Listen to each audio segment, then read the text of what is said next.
Alright fellas, so I was out here squirrel hunting and I was just looking through, and like I said, we just got some snow a little while back, a couple days ago, and a lot easier to see where animals are going in the snow, obviously, because you can see their tracks. And what I got here, which I knew animals were coming through here anyways, but you can see all this track here, and a lot of that's rabbit. There's a rabbit that's coming in out here pretty frequent, and he's also going around that other side. Unfortunately, I only have one 110 with me. I didn't come prepared. I wasn't planning on doing this, but I do have this one 110 Conibear. I'm going to go ahead and set this right in this pathway here. I'm just going to stake it down. I brought a wood stake. I'm just going to stake it down, use the axe to hammer it down in there. You don't have to stake these things very crazy because it's a killing trap. You know, obviously, whatever's going through this is going to die within a matter of seconds, hopefully. If it doesn't, then something else went wrong with your trap set. So I'm going to set this right in the middle of this trail. Be a good time of year to get me a rabbit. I'd love to eat some rabbit this year. So we'll get this thing set real quick.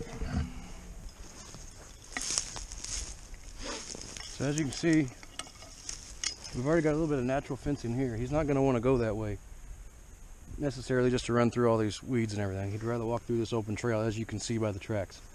So what I'm going to do is I'm going to set this Conibear up just a little bit inside there. So once he's already committed to going through there. So I want it to be probably about right here is how I want it to look when I set it. So what we're going to do is we'll go ahead and get this set. You want to be careful with these things. Even these small ones will hurt you. And especially in the cold weather, they will definitely get you. So be careful when you're setting these. Just like that. And what I'm going to do is I'm going to set that just like that. And we'll go ahead and get our stake. My hands are cold.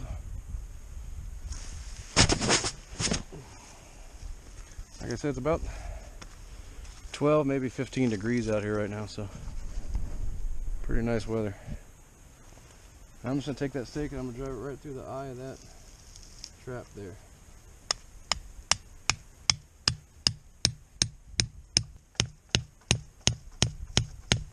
Ground's hard, but just enough to keep that trap in place.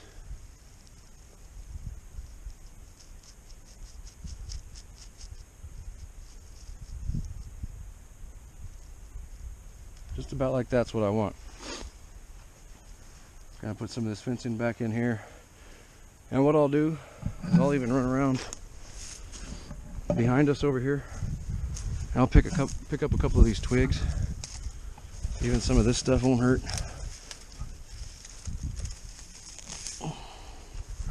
Break some of that off. I got another twig here I can use.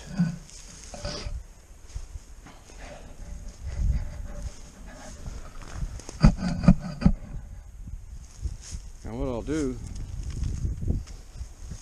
is just take some of this fencing like this.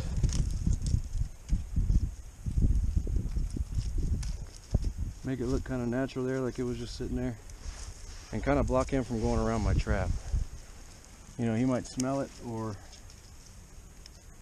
you know, see all my tracks or smell my tracks. Whatever the case may be. But if I put up a little bit of fencing like that, the plan is that he'll want to bypass that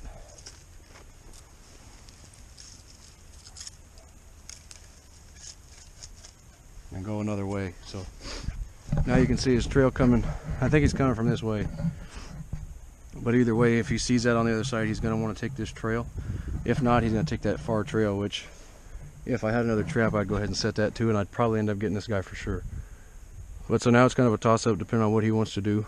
But you can see we're dead set in the middle of that trail, right underneath this fell here, and he goes down towards the pond or wherever he's going. So that's a quick, easy way to set up a 110 for a rabbit or whatever else is coming down this path. It could be a coon or a possum. Real quick, down and dirty trap set. No bait, no nothing required, no digging. Really easy set. So I figured I'd show you guys that while I was out here. I'm gonna get back trying to get me a squirrel here. Stay with me.